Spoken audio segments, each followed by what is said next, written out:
So let's get started. So good evening, folks. Welcome to this, our second social justice evening, social justice Thursday night. Welcome to you, to those who are attending, and also welcome to those who are watching a video recording of this conversation, this presentation, either on YouTube or on Facebook. Welcome to all. Special welcome, of course, to Robert Massoud, who is our special guest tonight. He will be offering us a bird's eye overview of the history in Palestine over the last century, I would say, approximately. Mm-hmm. And the reason for that is St. John's, of course, has been supporting the Zatoun and purchasing and selling and forwarding the Zatoun products and Za'atar products for many, many years. But we've never really talked to Robert about the reasons for doing this. We know a little bit about the conflict in Palestine, but we don't really know how to think about it. So tonight we're trying to offer a context to that whole conflict that is raging there and only getting worse. And hopefully at the end of the evening, Robert will have cleared our minds somewhat and at least informed us, so we have a better idea of the dynamics of that conflict there. And hopefully also translate in more sales of Zatoun products. A few household things to keep in mind, and that is, and I should also say first that Annika is online. My co-minister Annika, who is keeping an eye on the people who are coming in, keeping an eye on the comments box, and that's important because if you have any questions, the idea is that you don't ask them directly yourself, but just type them in the comments box, the Zoom comments box. And if you're watching this on Facebook, maybe Annika is able to keep an eye on that as well on a second screen. And then she will collect those questions, and at the end of the presentation, she will read them out loud, and then Robert has a chance to respond to them. Any other questions that come out during that conversation will also be typed in the comments boxes, and Annika will be our our mediator, our in-between person. Please keep your microphones muted so we don't hear you chewing your potato chips or talking to the dog or blowing your nose. It would be nice to have not those sounds. You can keep your microphone, your camera on. It's nice to see your face if you're there, if you feel like it at least. And other than that, I have no other things I think we should be aware of. One thing is, after the presentation, we'll take about 5 minutes for a stretch break, a washroom break, and then we'll be back for the Q&A session. All in all, we'll be about an hour and a half for tonight. So we're aiming to wrap it up around 8:30 tonight. Well, that's it. I'm handing it now over to Robert. Robert, go ahead. Well, hello. First, I have to say thank you, and how glad I am to be with you in Halifax. I see Linda's name there, and Margot. I have a very special place in my heart for Halifax and for Nova Scotia, so I'm very glad to be here. And have really an opportunity to tell you a little bit more and personally why Zatoun is in Halifax and why it's in Canada and why it's in North America. And to be very personal, Zatoun in a way for me was my voice. It was something that I felt compelled to do, to be able to go beyond my little room, my little house, so that I could speak to something greater, something that's very dear to me and obviously strikes a chord with other people as well. So I want to thank you for that. I want to acknowledge that everything that I speak today, of course, comes from a whole body of work from people like Elan Plan and Jeff Halper and dozens of other scholars and activists who have worked so hard on trying to demystify and to get under this whole Israel-Palestine situation. I kind of refuse to call it a conflict because it's not a conflict, and I think we're going to see that from this presentation. And I also want to acknowledge that it's not very complicated. I mean, that's what we always hear. It's very complicated. It's just that it's convoluted and involved and requires a huge amount of investment from people to try to understand it. But in fact, it's quite simple. And again, that's what I'm going to try to show today. The other thing is also, this presentation is not in any way anti-Semitic. Certainly it's anti-Zionist, it can be viewed anti-Israel, but it's not anti-Semitic. It is legitimate criticism of the state of Israel and what it has done and is doing to the Palestinian population, both inside of Israel and in the West Bank, Gaza, and so on. So those are things that I'd like to acknowledge. And one other thing I want to acknowledge is that it is a difficult subject. It's difficult because it requires us to fundamentally view the world differently and to take courage to go against the stream. This is definitely not, mainstream views, and that's one of the difficulties of Palestine, is it's not mainstream. It requires us to go counter the current. So with that said, I want to also kind of put in a disclaimer. Everything here is really my personal view. It comes out of my activism. I don't represent any organization. I'm not aligned with any political movement or organization as such. I'm speaking purely out of my experience of almost 20 years of working, you could say, as an activist, and particularly the 17 with Zatoun. And so everything is really out of that experience. So let me just then say something about myself. My name is Robert Massoud. I am Palestinian. I am Canadian. I am Christian. I am Arab. All these things to me are part of the richness of living in this world and being a human being, is we're not one-dimensional. We can be many things. And I like to think of Palestine as the original multicultural world, in the sense that it was the center of the known world at the time. This is where the three continents meet: Asia, Africa, Europe. And what you see there is just a tremendous richness of true multiculturalism. So I want to speak out of that tradition of hospitality, of generosity, of understanding. And I think that's what's been lost in the last 100 years, and I want to hearken back to. I was born in Jerusalem.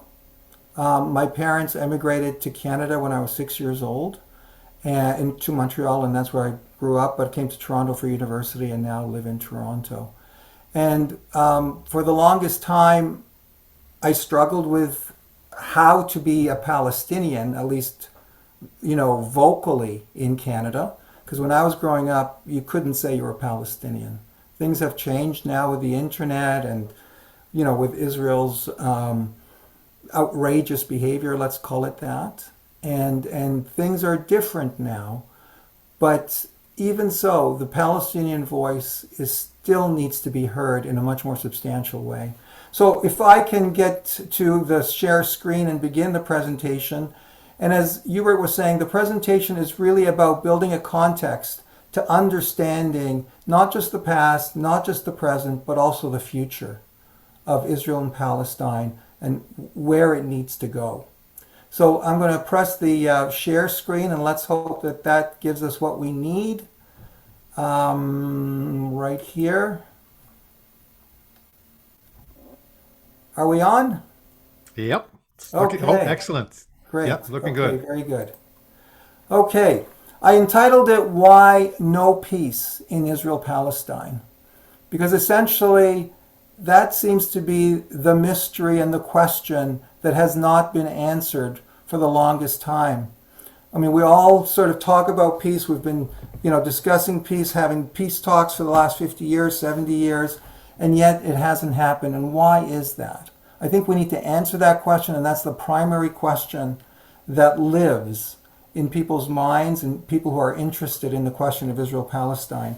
And certainly the United Church of Canada has been, a primary mover and interest in the area of Israel and Palestine going back to the 50s, with Mr. Forrest, the editor of The Observer, who was a tremendously courageous person in the things that he published and the learning that he shared. So I just want to then talk about, hold on, let's see. What is Zatoun? So as I said, Zatoun is my voice, and it's not just my voice. I mean, in the sense that it's not, it's a much greater project. It's the Palestinian voice. It's a vehicle for the Palestinian voice in North America. So it's an activist project which imports fair trade olive oil from Palestine. I mean, that's the most basic description of it. But it really is there to build a bridge to Palestine that connects Canadians and Americans to Palestine in a real way, not just in words and images through the media, which in a way has been the problem of Palestine in terms of its presentation and its ability to present its narrative in North America. It is Palestine in a bottle. Zatoun, being the olive, the fruit of the olive tree, really is the representation of Palestine. The olive tree represents not just the land in the sense that it's the tree that is most associated with the land, the tree that is everywhere, whether it's in valley or on a hilltop or in a plain. It's ubiquitous, and it's the tree that its people derive their nourishment, their sustenance, and their identity. It is deeply rooted in the land. It is very resistant to wind and fire and drought, within reason, of course. And it represents the people of Palestine. Zatoun is an ambassador for Palestine. The idea of Zatoun is that it not be a charity purchase or a guilt purchase. It has to really live on its own intrinsic value as a substance, as something that is real, something that is good, that people want to have in their kitchens, in their lives. They want to give it to friends and family. So that's possibly the most important part of Zatoun, is that it be something that they can stand behind and can offer to friends and family to enlarge in the circle. So really a path for people to join and to build a circle of awareness through friends and family. It's a door opener for us to learn together about Israel-Palestine. That's why we don't really push being in a retail store, because retail stores are basically cash transactions. You pay, you walk out, you don't meet anybody, you don't talk. But the way that we, through Linda, for instance, or Jackie, and so many other circumstances, people actually get to meet each other and talk and share what they know, their experiences, and in that way broaden their learning. It's an invitation for us to become active in seeking justice and peace in the Holy Land. I mean, that really is what Zatoun's about. I don't have to say very much about Zatoun otherwise. I mean, you're very familiar with it in your communities. It's the olive oil, it's the za'atar, it's the soap. Those are our three major products. And they are all symbolic of Palestine. And there you see the three items. We've introduced other things, here and there, but those are clearly the three major items in our brochure, Peace in a Bottle. What perhaps is less well known is what we do with our funds. We support Trees for Life, which basically plants olive trees in Palestine. And it plants them with the farmers working in cooperatives. As you could see there, we've contributed close to $300,000 in our lifetime. So that's basically 15 years of the program, which also we co-founded. And that probably represents about 40,000 trees planted on farms and hillsides and other locations in the northern half of the West Bank area. We also support a children's program called Project Hope. Project Hope exists as an opportunity for children living in the refugee camps of Annapolis to have recreational and educational opportunities that they don't otherwise have. As you know, they go to UNRWA schools, the United Nations Relief and Works Agency for Palestinian Refugees. And these schools are tremendously under-resourced. They are very small. They can't meet the growing demand because they were built in the 1940s, late 40s and 50s to accommodate one generation of refugees. And now we've got 4-5 generations of refugee children. And as you can imagine, completely under-resourced. So here we are, and the question there is, and this is what I was referring to earlier about what is so difficult about Palestine. The question is, what is your worldview? And by worldview, I mean how you view the world, how you interpret the world, how you interpret and see the events that are happening in the world. And Palestine, in a way, is so difficult. I'm struggling here because I've got something that just showed up on my screen that I'm trying to get rid of. Nope, excuse me, sorry.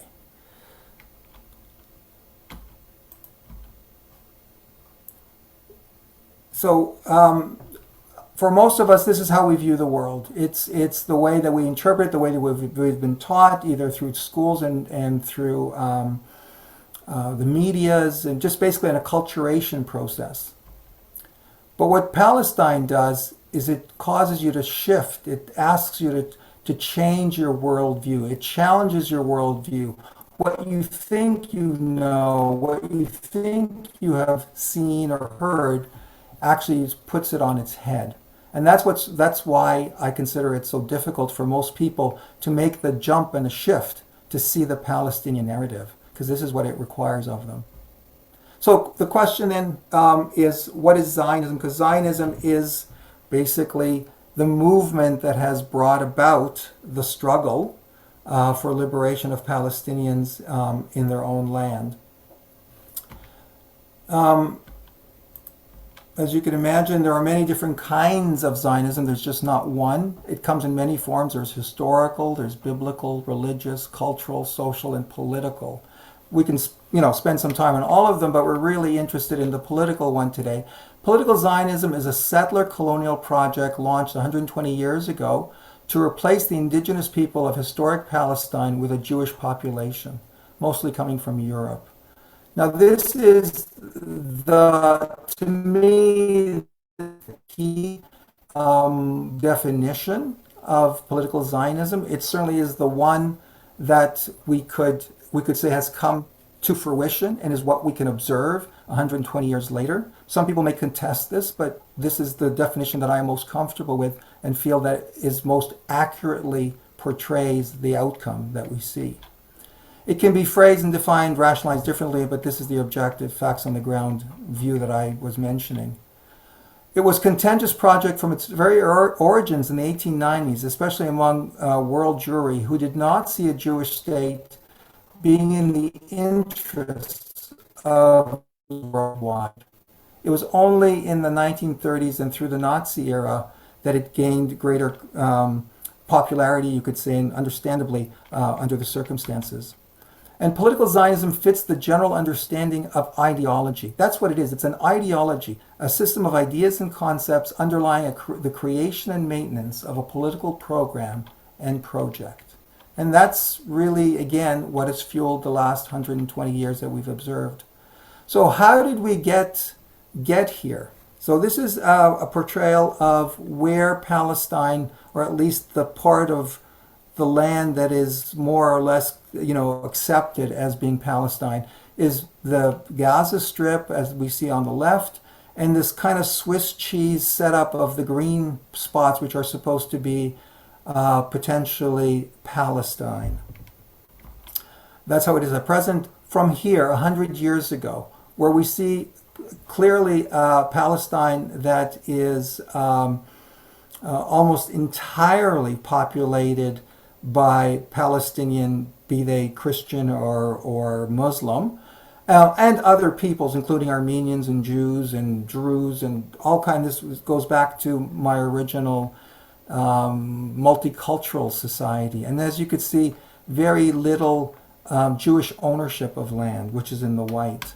So the question is, how do we, in 100 years, how do we move from that on the right to what we have on the left? And this is what I'd like to go through in the next 20 minutes or so to help you understand that process. And it's not a very complicated process. It's a very convoluted process. There's so many steps and information and so on, but the trajectory and the engine is quite straightforward. So what happened? So 1947, as we can see, this is where things stood. The green areas being populated by Palestinians, the white areas, lands and being owned by the Jewish part of the population, and their concentration of living, as you could see there in 1947. This is basically where things stood. We saw this from 1917. This is the 30-year progress, you could say, or development of Jewish population and settler activity. The thing to really understand here, key element, is the Jewish population that came to Palestine in that period was not an immigrant population, in the sense that it wasn't coming to Palestine to integrate, to become part of the Palestinian entity that was there. It was coming in a political program to replace the indigenous people. That was the origin of the concept of political Zionism. It wasn't about exploiting the land or exploiting the native population, the indigenous people. It was from the get-go about replacing them, which makes it very different than most settler colonial experiences. From the 1947, or in a key step, you could say, or phase, was the Partition Plan of 1947, the newly formed United Nations, intervened by the British, who, after 30 years of being in Palestine, have thrown their hands up and basically unable to control, you could say, the situation. The Jewish and Zionist terrorist groups, Irgun and Stern Gang and so many others, were basically running amok in Palestine, attacking both not just the Palestinian population, which is what they used to do, but also the British forces. And they began to see the British as holding back Jewish settlement in at that time what was Mandate Palestine. So the United Nations, led by two Canadians, Ivan Rand and Lester B. Pearson, developed the Partition Plan of 1947 for Palestine. And as you could see there, it wasn't exactly, in my mind, or to my mind, the most equitable distribution. What you see there is in the white was slated to be the Jewish state, the part of the state that was going to be given to the Jewish population. It represented 55% of the land mass, and in that land mass, 40% of the people were going to be Palestinian. Even though the ownership of that in that land was only 6% of the land was actually Jewish owned. So basically another 50% of the land was going to come from Palestinian landowners, farmers, towns, and cities. From there we see so that was a situation for 30 years until 1967, which is the other marking year, when Israel launched a war, which they said was a preemptive war, but in fact, if you go through the archives and through historical documentation, was actually a planned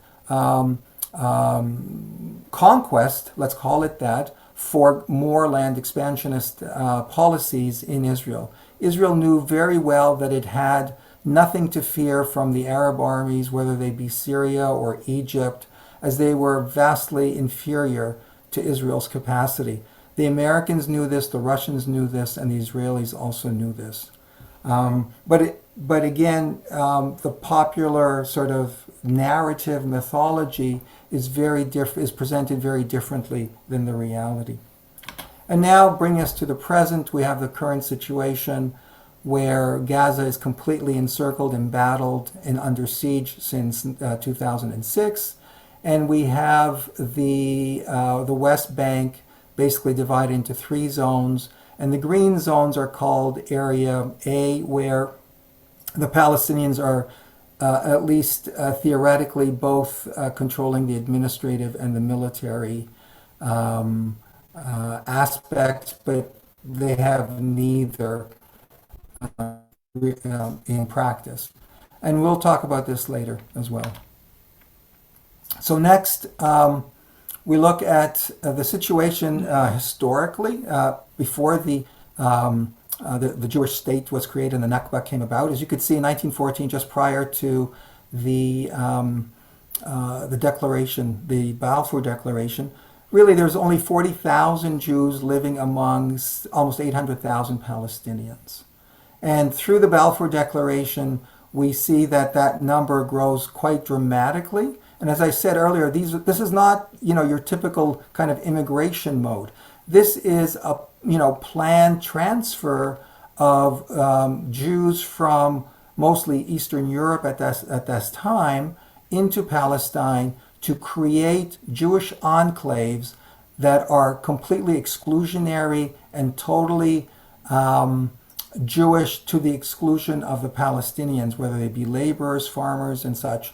So the idea there was to build the Israeli or Jewish infrastructure to begin to replace. And as you can see, in the 30-year period, the population shifting quite dramatically and rising. So you can imagine 550,000 Jews coming into Mandate Palestine in a 30-year period and becoming a third of the population to the 1.2 million Palestinians.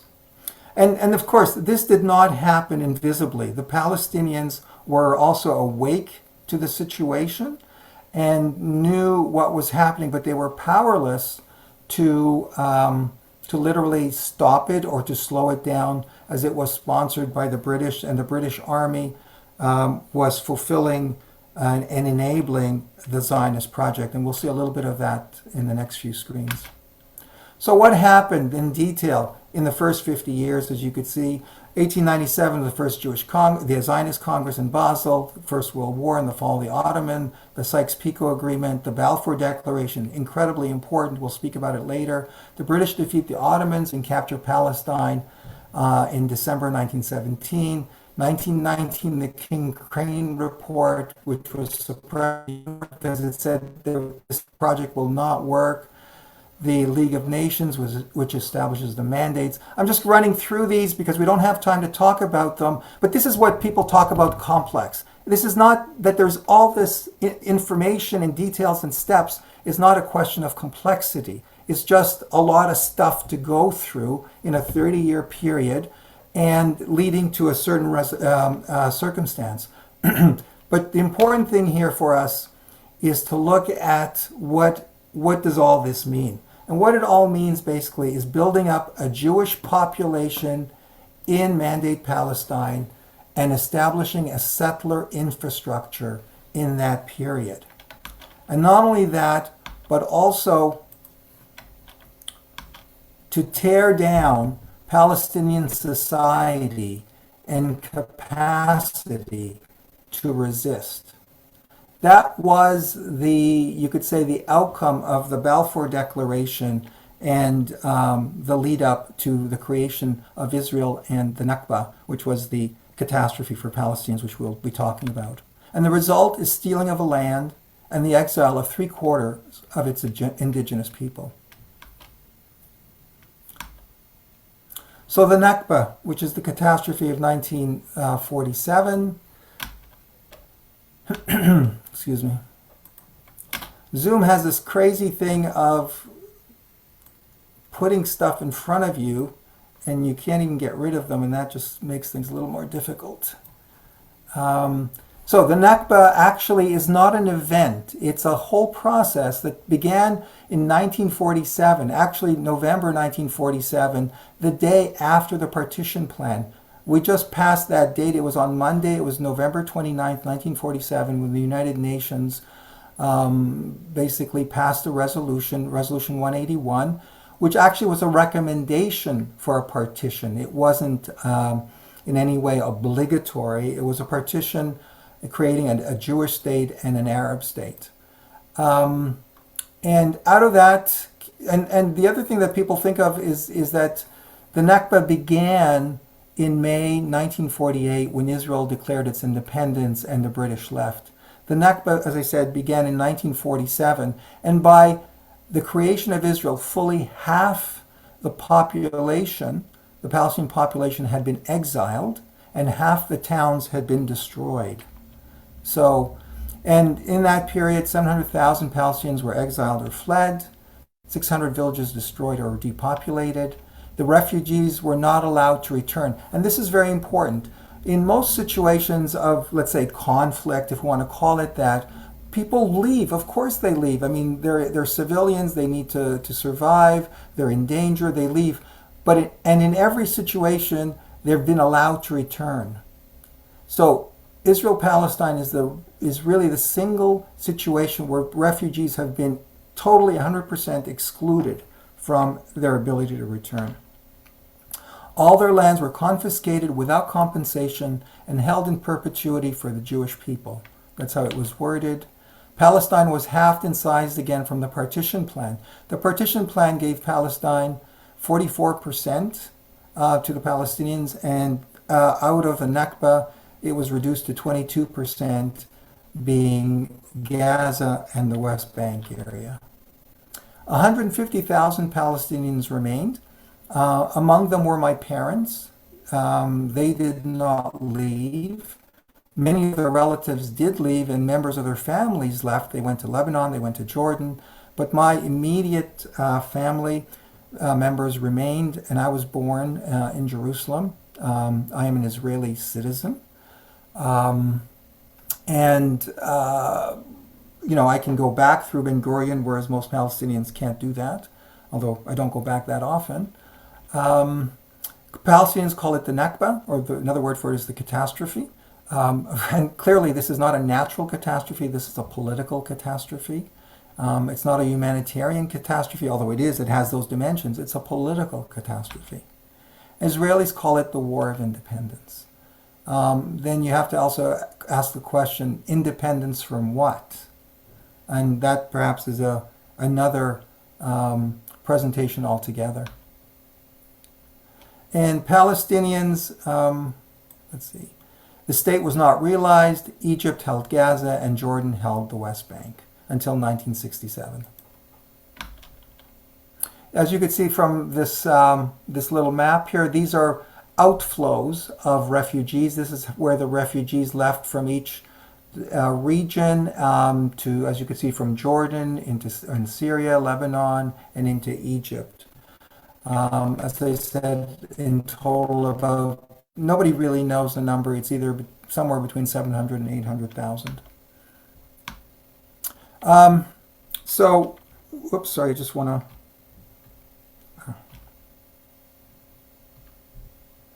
So in that process, you could say, in that period, we could see the evolution right from Herzl. Herzl, who is known as the father of Zionism, in his book of 1896, where it called in German the Jewish state. As you could see, the Jewish state was always the objective. It wasn't a Jewish homeland. And this is a very important aspect because Zionism, depends or has depended in the early years on the, use the word fiction, that what was being established was a homeland, when in fact the goal was a Jewish state. And from that book on to the First Zionist Congress and 15 Congresses after that, the Zionist plan and project was basically enacted. The next big point here is the Balfour Declaration of 1917. And the Balfour Declaration is basically the British government's guarantee and endorsement and sponsorship of a Jewish state in the land of Palestine, coming out of its involvement in World War I and defeat of the Ottoman Empire, which held Palestine for 400 years until World War I. And it's just literally, it's one sentence, and I'll just read that sentence. His Majesty's government's views with favor the establishment in Palestine, a national home for the Jewish people, and will use their best endeavors to facilitate the achievement of this objective, it being clearly understood that nothing shall be done which may prejudice the civil and religious rights of existing non-Jewish communities in Palestine, or the rights and political status enjoyed by Jews in any other country. Now, on the surface, it sounds quite innocuous, quite reasonable, but there's two very, very important things to keep in mind here. This is an incredibly crafted document. It was drafted over a period of 3 months, going back and forth between the British, the Zionists, and the Americans, across 4 drafts. And what it does is it's basically, I think, an exercise in maximum vagueness and interpretation, or vagueness for purposes of future interpretation. But there are two clearly not just important, but also definitive statements here. One is that everyone is defined as Jewish in this, or non-Jewish. So everything is referenced to the Jewish people. So it's a national home for the Jewish people, and everybody else is basically non-Jewish communities in Palestine. This is incredibly important as a legal document, as a legal precedent, because it only names the Jews as a Jewish people, and nobody else by name except as non-Jewish. The other thing that's very important from a legal perspective as well is it guarantees, in the sense of it does not prejudice the civil and religious rights. Again, that's great, civil and religious rights. What it does not include and does not name is the national or political rights. Again, so the Balfour Declaration has essentially written off the Palestinians as a people with rights in terms of as a nation or political rights. And then everything from there begins to go downhill, because that document becomes the basis of the British governing the Mandate Palestine, and also guides it in all the help that it has provided and the sponsorship for the Jewish community in Palestine. And you could say it's no wonder that by 1948 we have the creation of the Jewish state and the Nakba. And so basically here we have Israel 50 years in the making. And then another 50 years, what happened in that period after 1950? So we have another list, laundry list of things, from further villages being destroyed and consolidating Palestinian lands via the absentee property law, the Second Israeli Wars or Suez Crisis, martial law imposed on Palestinians for an 18-year period, the Six-Day War in 1967 and the conquest of the West Bank, ongoing military occupation, the annexation, illegal annexation of East Jerusalem, of the Golan Heights, 73, the Yom Kippur War, 75, the beginnings of the Israeli settler movement into the West Bank, the Camp David Accords, the First Intifada, and so on and so on. Again, part of the so-called complexity. It's not complexity, it's just a lot of stuff to go through. And but the important thing here is the result is 50 years of consolidation and expansion. That's the process. I mean, despite all those various line items, and you can spend hours and hours in researching them and learning about them, the important thing is that what it led to, and that is a stranglehold across all of Mandate Palestine. So beginning in 1967, in the entry into the West Bank and such, it just consolidated, you could say, the Zionist plan for all of Palestine.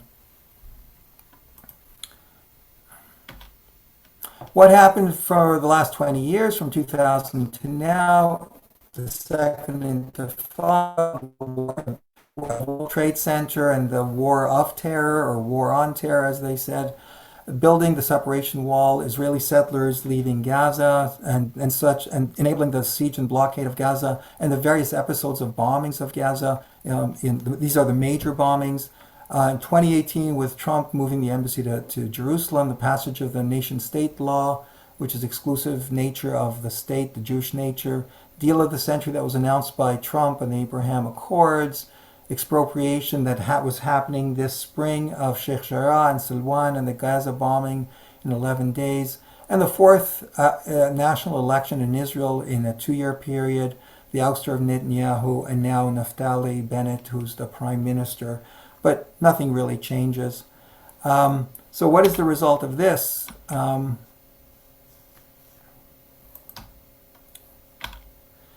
process of these last 20 years in particular was the Judaization of Jerusalem, which has been taking place over, since 67, but really just gained a lot of speed in the last 20 years, and the de facto annexation of the West Bank. The West Bank exists as the West Bank, is still under dispute, so to speak, or is still illegally occupied, but there is also a de facto on the ground annexation by Jewish settlers on behalf of Israel. And the result of that is the death of the two-state solution, which, at least legally for the United Nations and for so many Western countries, is the basis of 50 years of negotiations about talk of peace. And as we could see from this, the whole basis of peace and the search for peace is built on sand. Peace that was basically being eroded from day one, because the two-state solution is a non-starter, was never really a viable or sustainable or possible solution. And here we see something else here. We see in 1967 the Elan Plan, and this brings us back to the whole de facto annexation. The Elan Plan of July 1967 shows how Israel was planning, even prior to the Six-Day War, to govern the West Bank. So it had plans for the West Bank.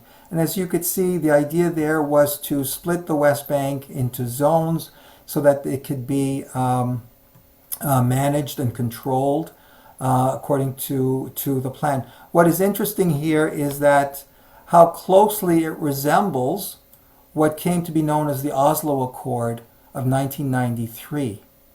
And the Oslo Accord basically was, you could say, the fulfillment of the Elan Plan of 1967, in that it divided up the West Bank and prepared it for eventual annexation.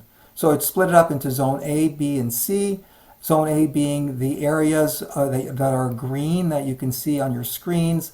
And these areas are essentially the Bandustans, or the little cantons, where you have the greatest number of Palestinians living on the least amount of land.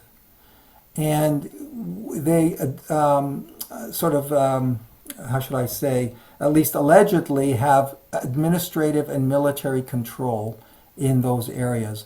Zone B is at the area where the Palestinians live, but they might have administrative jurisdiction, but they do not have military jurisdictions, which means that the Israeli army can go in any time. And Zone C is the lion's share of the West Bank. It represents 60% of the West Bank, where Israel has both administrative and military jurisdiction over the whole thing.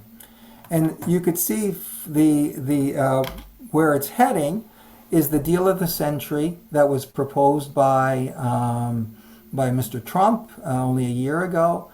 and then also the proposed annexation by Netanyahu himself, who wanted to unilaterally annex the West Bank. And you could see that the West Bank is basically Area C, much of Area C. And so you could see the evolution of what was being planned in '67 prior to the Six-Day War, and 50 years later leading to the deal of the century. So 50 years in the growing of annexation. And of course we have Justin Trudeau talking about Israel being the only democracy in the Middle East. We hear it all the time. We will have Israel's back because it is the only real democracy in the Middle East, sharing the very values that define Canada: openness, respect, compassion, search for peace, and the such. And this is give you an idea of meet the candidates of democracy in Israel. Netanyahu, who of course is now no longer the prime minister, who considers it for Jewish people alone. Gantz, who is a member of the coalition, who destroyed Gaza and turned it into the Stone Age. And then we can go through them, but I just want to point out here the Naftali Bennett, who is the current prime minister, who says, "I've killed lots of Arabs in my life. There's no problem with that." So these guys are, and a woman there, of course, these are I guess the epitome of Israeli democracy, and the Democrats that we're supposed to believe in. So if we look at the Israeli elections of 2019, and they're the same, it's 2019 or 2022, it's the same idea, the 21, same idea here of looking at how democratic it actually is. So if you look at the land mass of Mandate Palestine, it represents basically 13 million people, half of which are Jewish Israelis and half of which are Palestinian, essentially. And 3/4 of those Palestinians live in the West Bank and Gaza, and about 1.2 million of those Palestinians are Israeli citizens who get to vote in Israeli elections. However, it's anything but a democracy. Certainly it's a democracy for Jewish people, for Jews, but it's not a democracy for the Palestinians who either live in Israel or live under the jurisdiction of Israel in the West Bank and Gaza. So let's see here.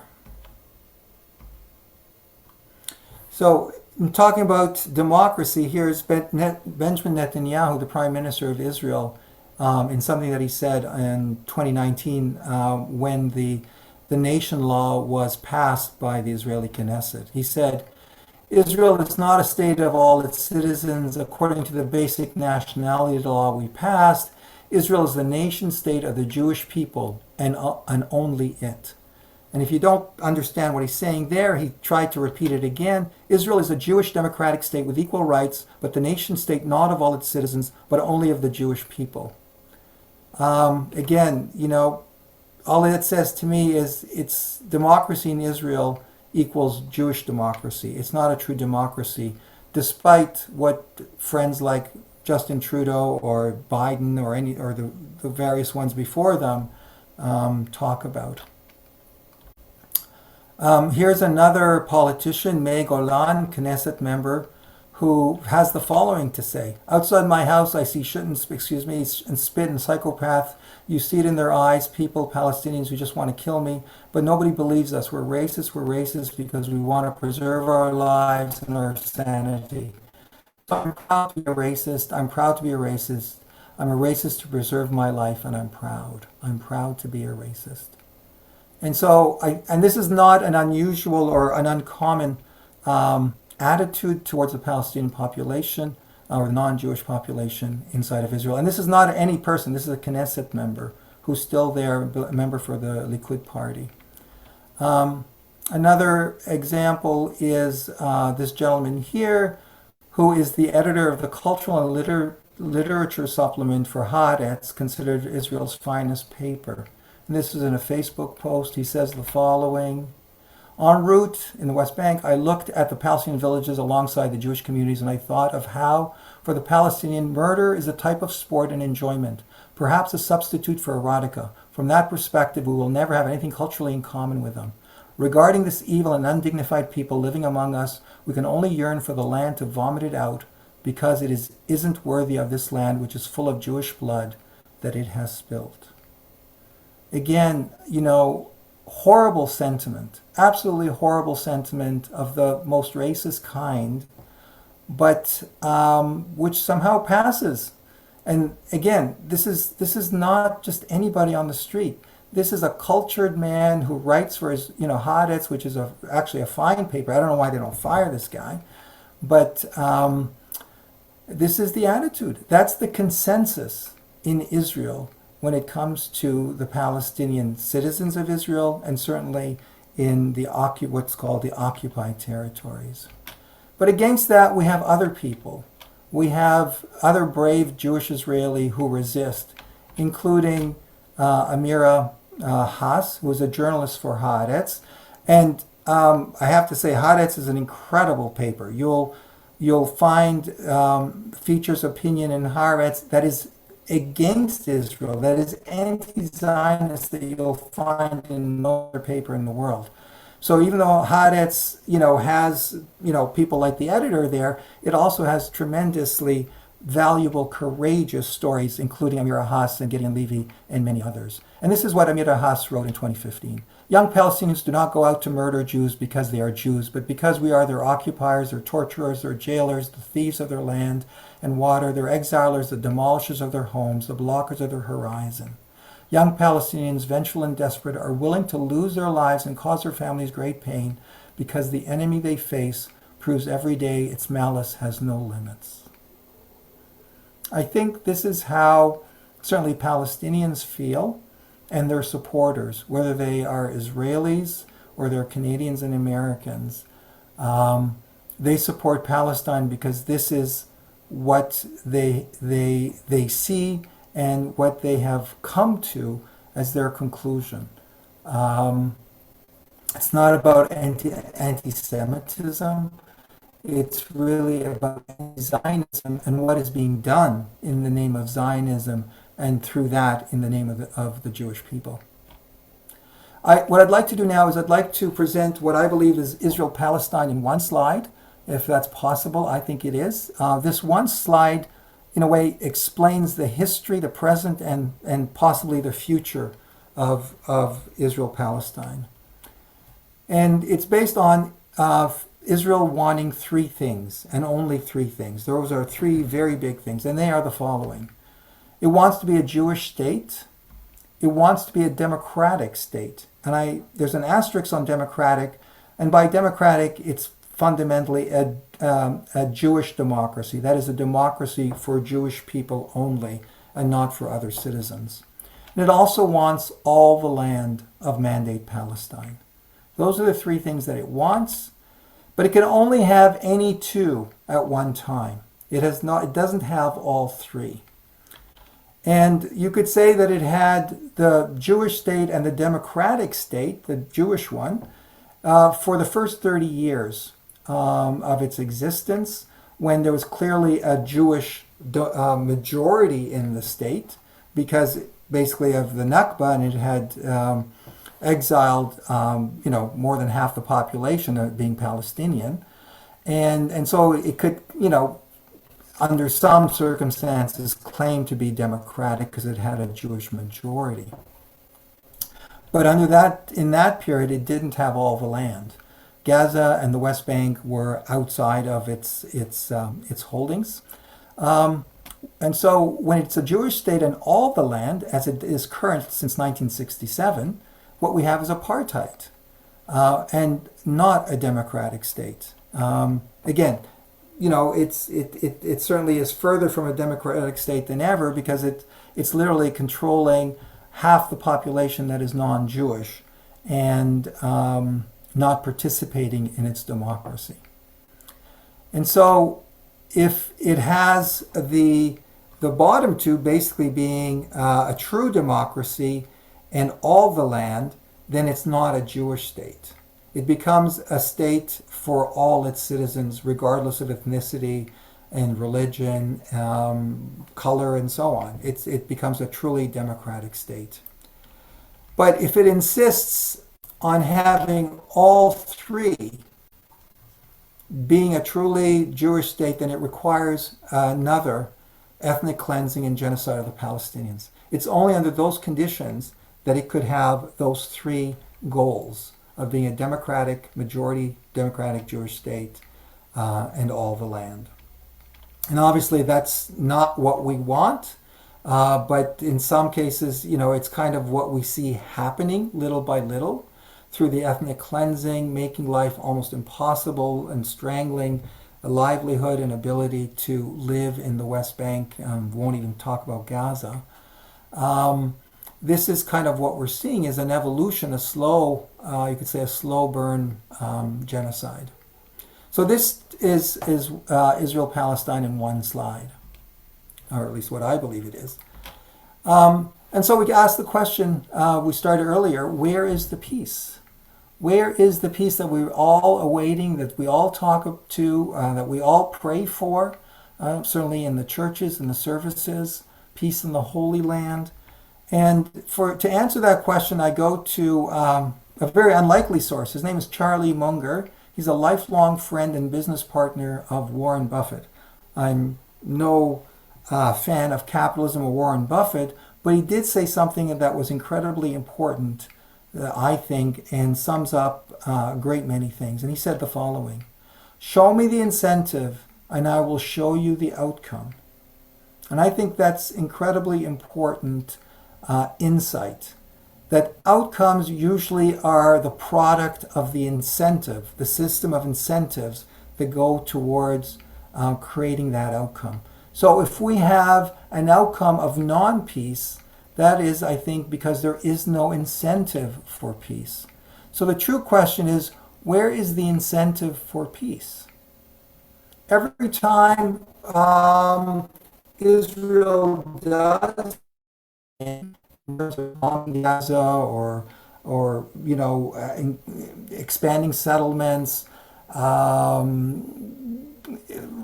tightening its stranglehold and so on, what it actually gets is it gets rewarded. It gets rewarded with another $1 billion from the United States in military aid, in loan forgiveness. It gets rewarded by people like Trudeau with trade missions, with their moral support. Israel has a right to defend itself and so on.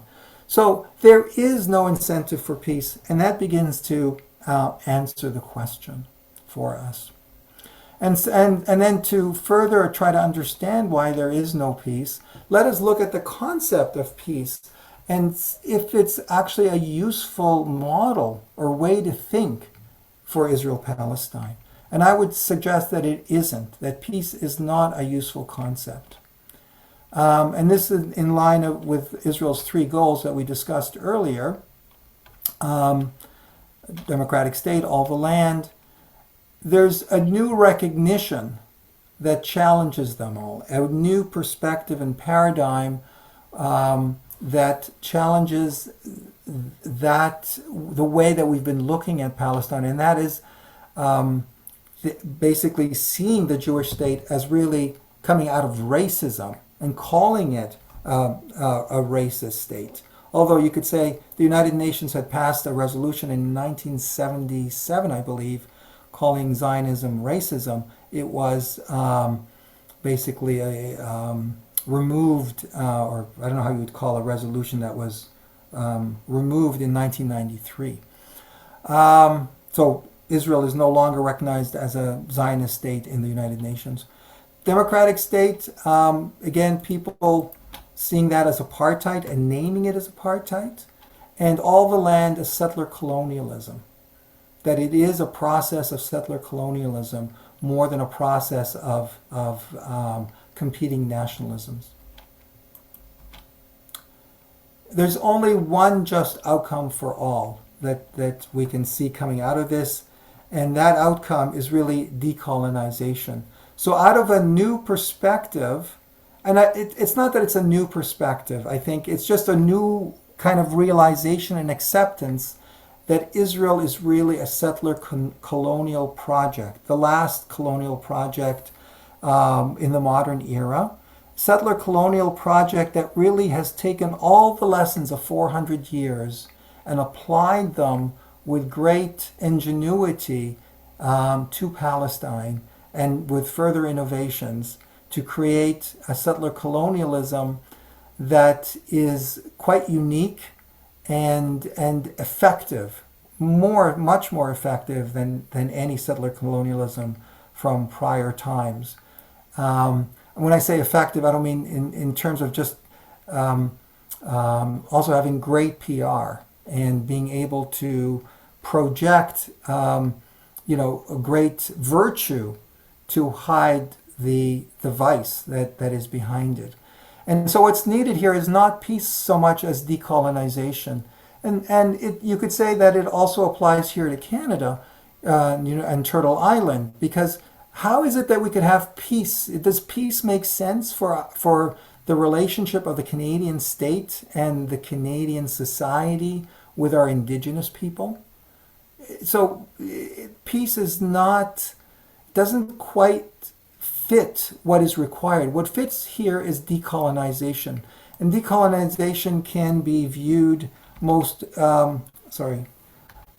effectively is this dismantling of the structures and instruments of colonization, whether they be the Indian Act of 1875, I think it was, and all the various instruments of which unfortunately the church has participated in but have woken up to and apologized for. This is what's required, is dismantling the structures, because settler colonialism is not an event. It is a series of structures implemented over time, perfected over time, and weaponized, you could say, over time to create certain outcomes. And once we do that, we can move to a one democratic of all and for all its citizens. And from that, we would have freedom. We would have the equality that we seek, and we would also have justice. And this is, I think, where most people are at who have studied, have lived, have acted on behalf of Palestine in solidarity with Palestine, seeing that the outcome that makes most sense, the most just outcome, is a one democratic state where everyone in Mandate Palestine can live as equal citizens. So what can I do now? I would recommend the following is for your own education, learn and prepare. On your own, act and engage with friends and family, share and model. Within groups and organizations, join and participate. And finally, take a leadership role in terms of leading and creating initiatives. And I think this is kind of the process of engaging with something as large as Palestine, Israel, and a logical growth into it. And many people, particularly like Linda Scherzinger, have easily gone through it and taken leadership roles, as have so many people. And I think this is why Palestine still exists and hasn't disappeared, is so many people have gone through this process, and as they go through this process, begin to take a leadership role. An Israeli politician said, the more people learn about Palestine, the more they become pro-Palestine. And I think that's what it really is about. It's about learning and becoming aware, and in that process, becoming not just pro-Palestine, but acting for Palestine. And for the Israeli state and the Israel lobby, it's quite the opposite. Keep people ignorant, and then they'll continue to be pro-Israel. So where can I go for help? Many of you might already know this. Every Christian denomination has a peace program for Israel-Palestine, faith-based activist groups like Anjapi and Kairos, and the Mennonites, secular ones like CJPME in Canada Talks, Israel-Palestine, Jewish organizations like Independent Jewish Voices, incredibly effective in Canada in the last 10 years since they came about. And you could say that Independent Jewish Voices represent the best of the Jewish people, the Jewish culture, the Jewish religion, the Jewish consciousness, because they and other Jews, their response to the Holocaust was a universal one. Never again for anybody. And the Zionist response was a very tribal one. Never again for Jews. And there's a world of difference between those two responses.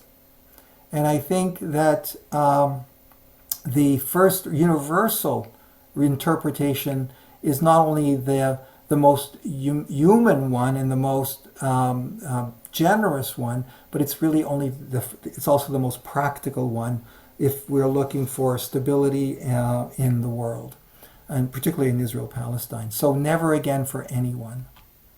Palestinian Arab Muslim groups that are sprinkled across Canada, there are smaller, fewer of them, and also perhaps less visible with not the voice that they should have.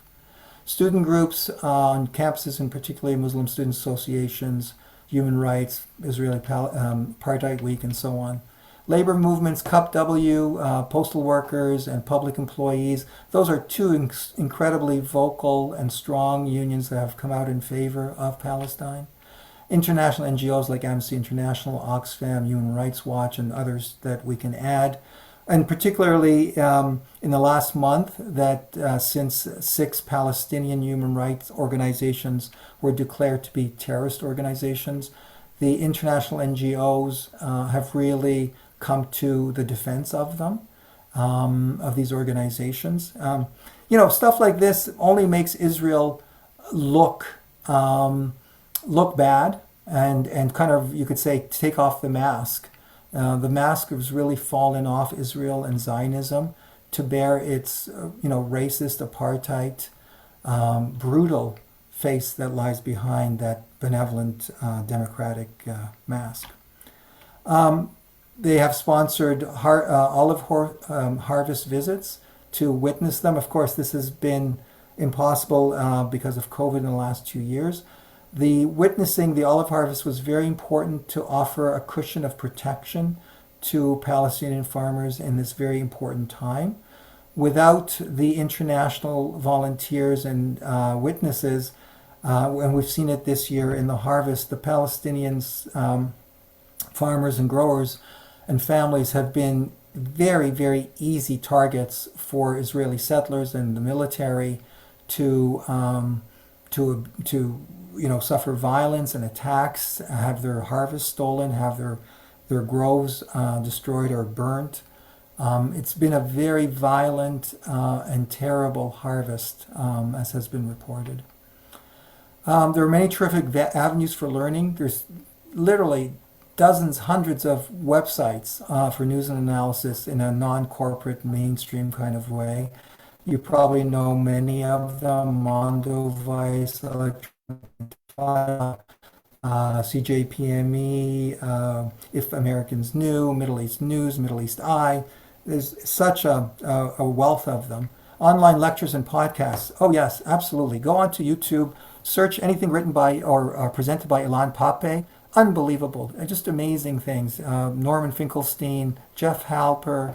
There's literally so many avenues for gaining insight into what's going on. But of course, it requires us to go and search for it and find it.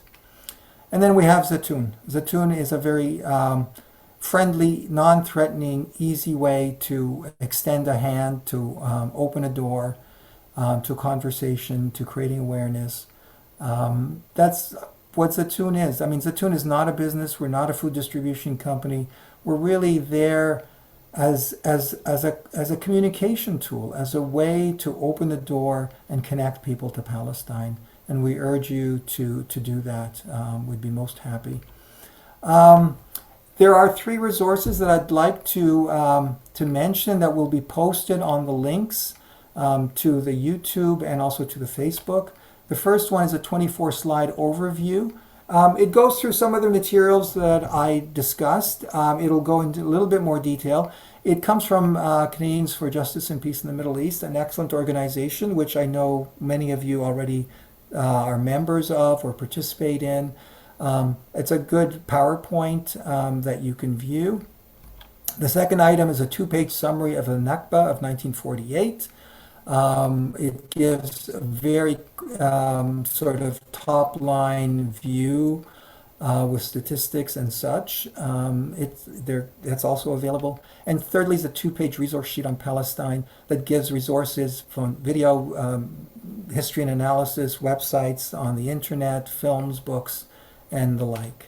As I said, these links will be posted very shortly. And then basically, as we can see, the writing is on the wall. We have the words that are written on the wall: hope, fraternity, love, freedom, solidarity, justice, faith, dignity, and peace. And I urge you to please be part of it. So this concludes the presentation. And from here, we can have our break to the I guess the break that we were promised. Hubert, take it over. Thank you, Robert. That was a lot of information to take in for many of us, and it was also a long monologue for you. Your throat must be parched by now. So let's take a 3-minute break, a stretch break, a water break, a washroom break. We'll be back in 3 minutes. And any questions you have, please type them in the comments box, and Annika will pass them on. So 3 minutes. We'll be back at 8:15.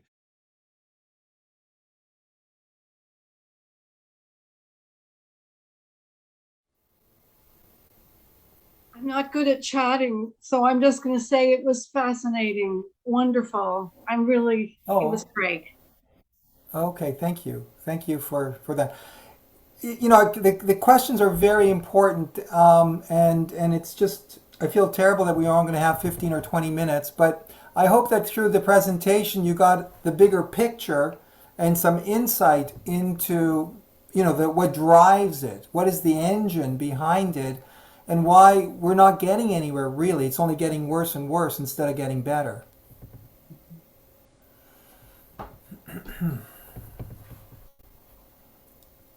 Yeah, I'm going to speak again. Annika, speak, please. Annika, you can stop me. I really appreciated your analysis of the solution, which is decolonization rather than peace. So, yeah, a real mind change.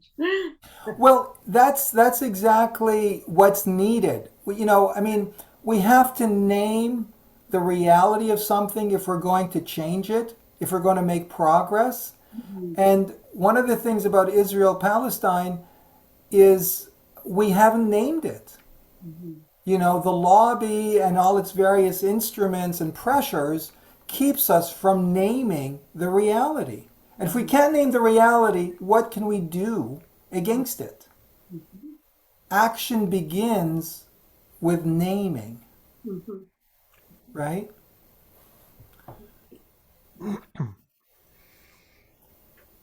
And we're back.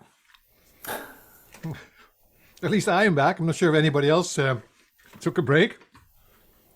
Annika, do we have any questions? We have one so far. And the question is, from your perspective, do you see a slow shift in the way the West is looking at the Palestine-Israel situation and Israeli actions against Palestine?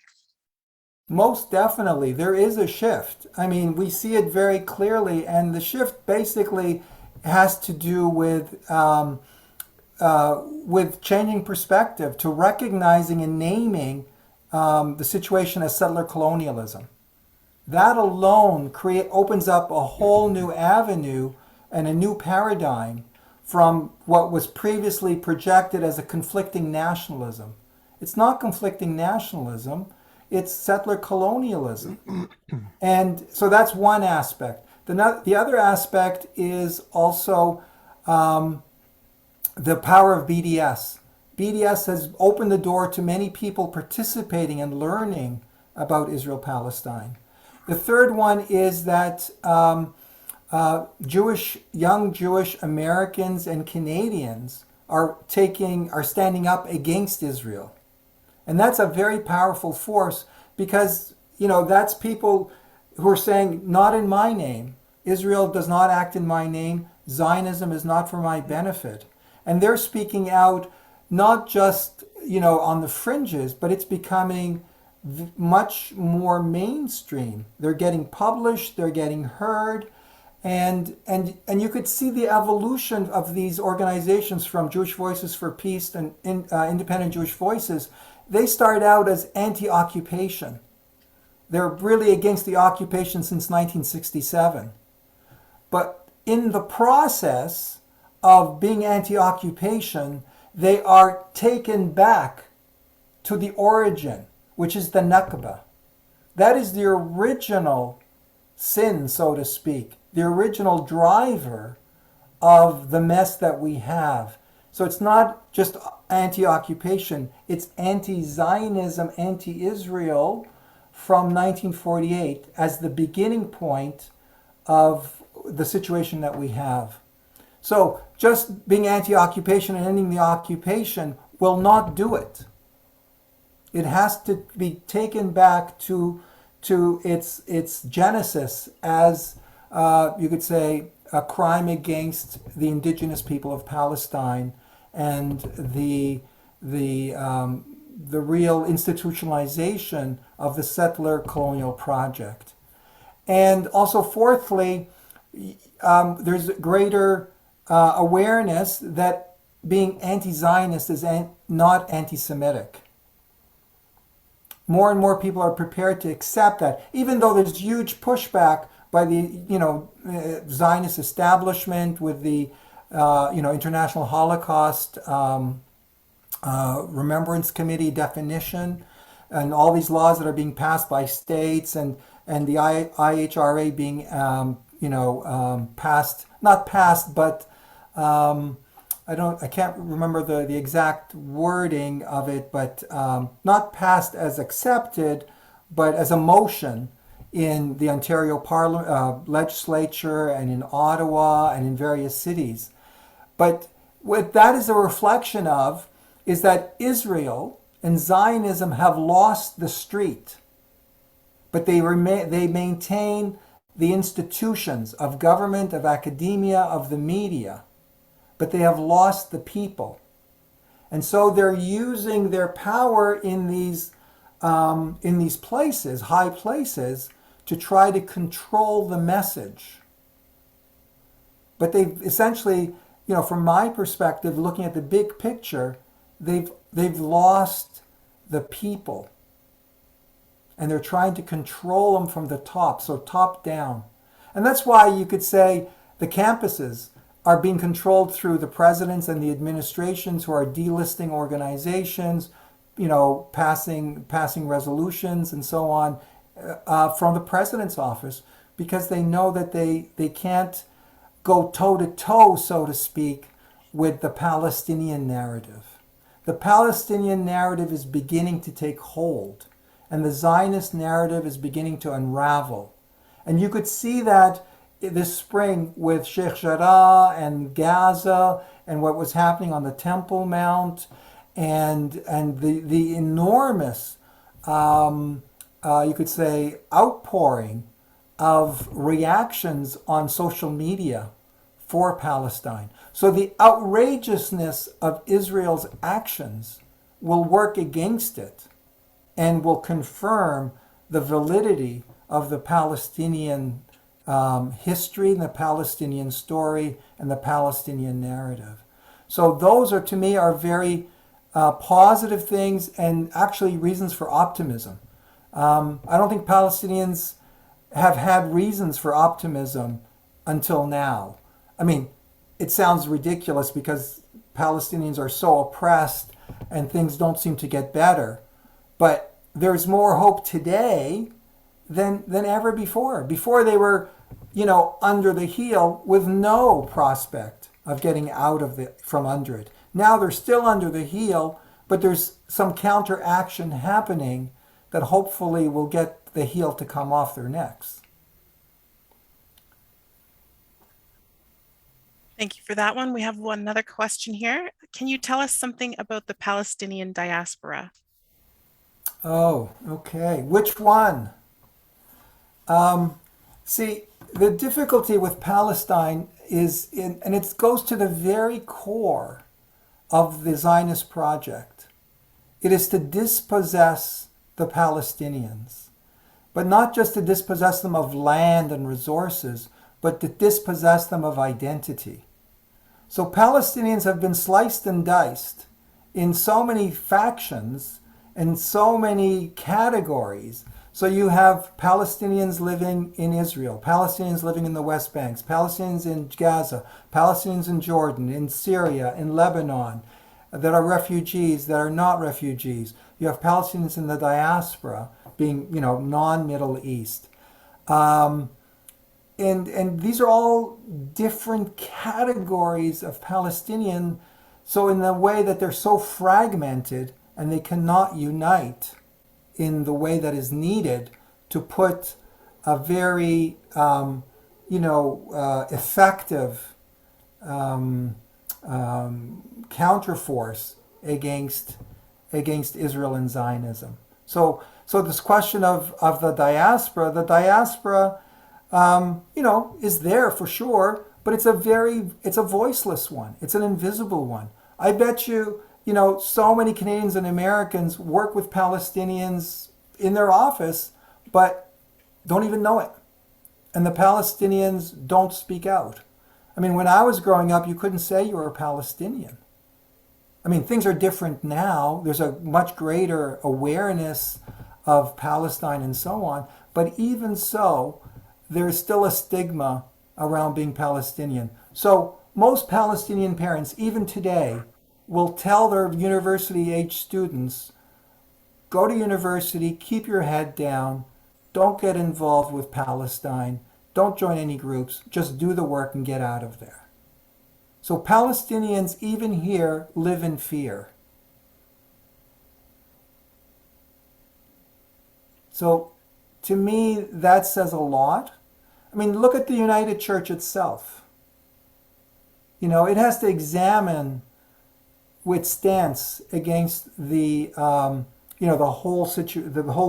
position on Israel-Palestine.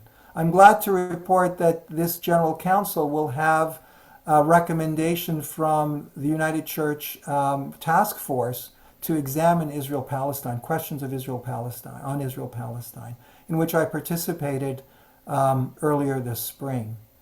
And so I'm looking to the United Church and so many other denominations to renew their commitment to solidarity and support for Palestine, to promote the voice of Palestinians in the diaspora. I mean, there have been too many episodes where that voice has been suppressed and censored.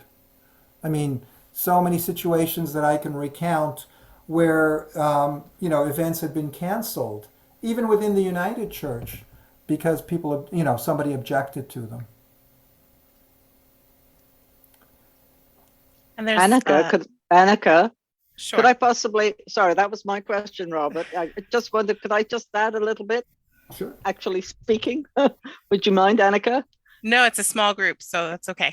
Yes, that's what I thought. Sorry, could I just ask another question related to the diaspora? Are there Palestinians in some countries, I'm guessing, are in very insecure situations? Are they waiting for an opportunity to return? Oh. That's a hard one to answer. I mean, in Oslo, after Oslo, a great many Palestinians did return and actually, settled in Palestine to live. Others, went and came back. I mean, I could speak for myself. I'm a Canadian. I don't see myself going back. Others may, you know. So for me personally, I struggle and I'm active not for my own return, but for the right of return. So I think the issue here should not be the actual return, but it's for the right of return so that people can exercise their legal freedom to return. Okay? So undoubtedly there will be many who will go back under, you know, the right circumstances and to the right destination, you know, should it become a democratic state, for sure. But others have got their roots elsewhere, established them, and they're not going back. I think, you know, those are very fair and understandable outcomes based on personal choices.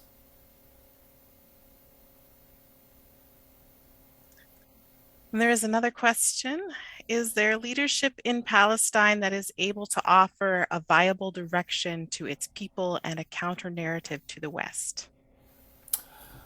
Oh boy, that's always a tough one. I mean, Israel's strength has always been the division within the Palestinian sort of movement and within Palestinians. It's very unfortunate that we have not been graced with great leaders. Palestinians have really suffered from lack of intelligent, effective, knowledgeable leadership. And it's been, so what we've looked at now through Arafat and Abbas are people who should have retired long ago. Like Arafat should have retired after Oslo. Abbas should have retired 10 years ago.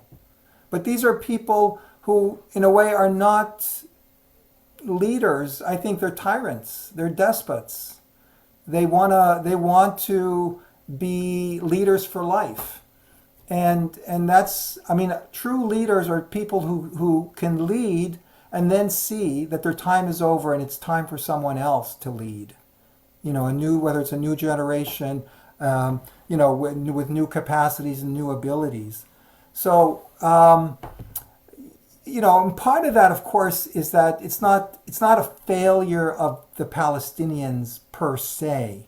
It's also, you could say, the efforts of the Israeli policy and its backers who have also suppressed Palestinian leadership.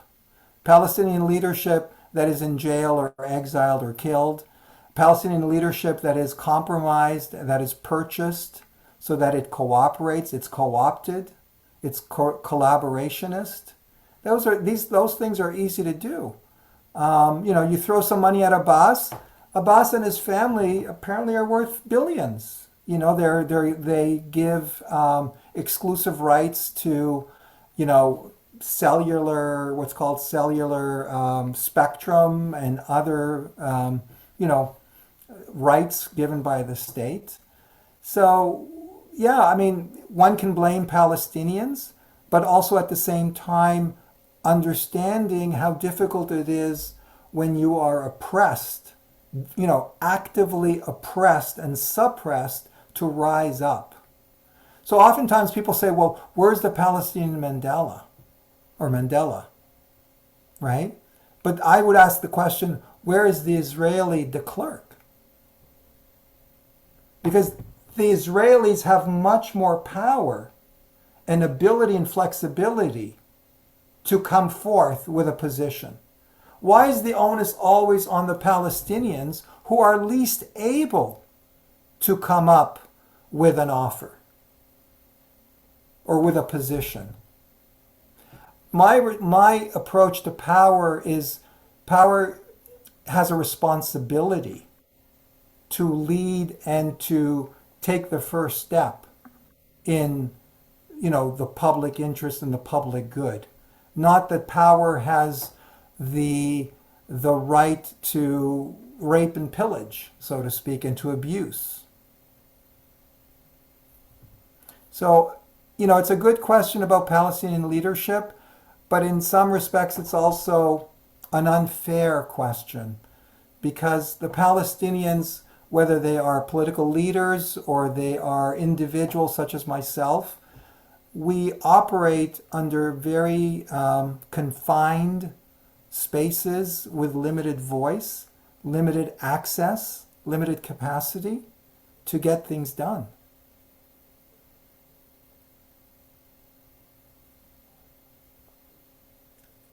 And that is all the questions that we have. So I'm going to pass it back to Hubert to end things off.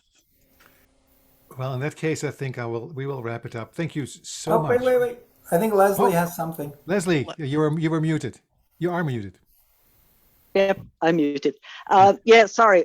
So I want to say personally, Robert, thank you so much. And I think you've, for those of us who are just simply selling the Zatoun products at St. John's, I mean, I think you've given me new energy and ideas for how to start making that connection with people. And if we have more time, I'd ask you questions about that, how you move from an individual buying some of the wonderful olive oil because it's great olive oil, right? And the products are really good. They buy them. And so, where we go from there, talking to people just gradually, because your incredible presentation, we certainly wouldn't get to throw that at people straight away. We all know that. So Yeah. anyway, Well, if you got a word to say about that, I'd really appreciate it. I do. See, the idea of the olive oils, it speaks for itself. You know, with the olive oil, you shouldn't have to give them a 1 hour presentation. The oil should speak for itself out of its quality, out of the truth and the beauty and the goodness of the oil itself. And that will lead people to want to know more.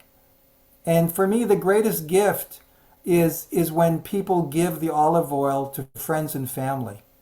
And to me, that's the highest use of Zatoun. Because then both the giver and the receiver are ennobled by a spiritual substance, a substance that is the symbol not just of peace, but the symbol of warmth and of divinity, a symbol of our religious rituals, whether they be at baptism or at death. Olive oil is rooted in the spiritual sort of existence and rituals. And I think it speaks to people. That was my original intention with the oil, was not to rely on words.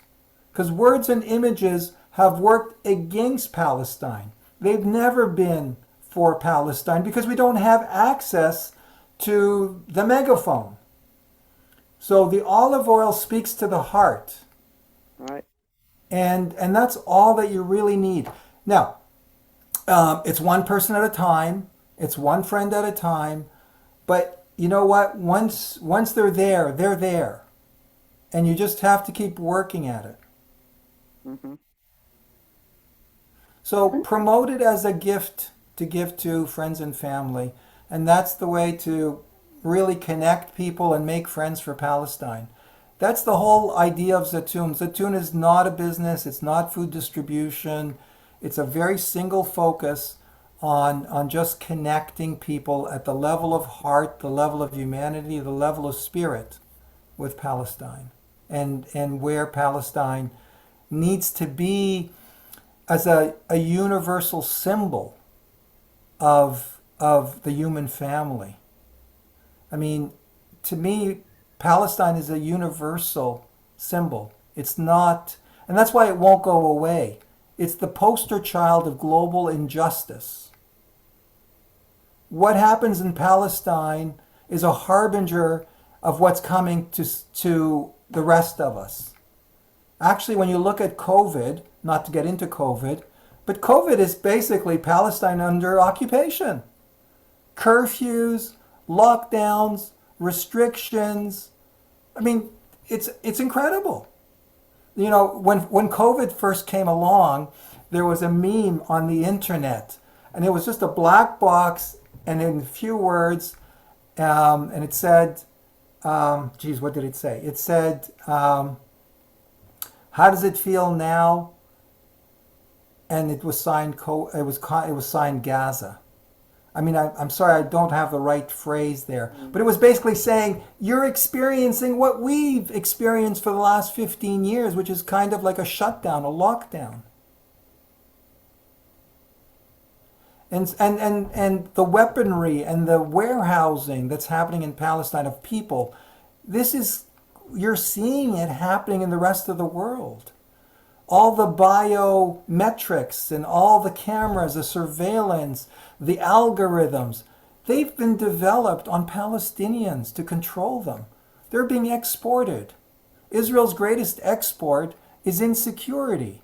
And out of that insecurity comes the security apparatus.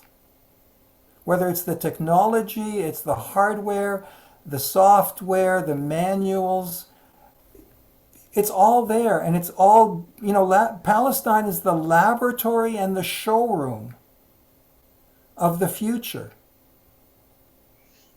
That's why we need to be awake to what's at stake.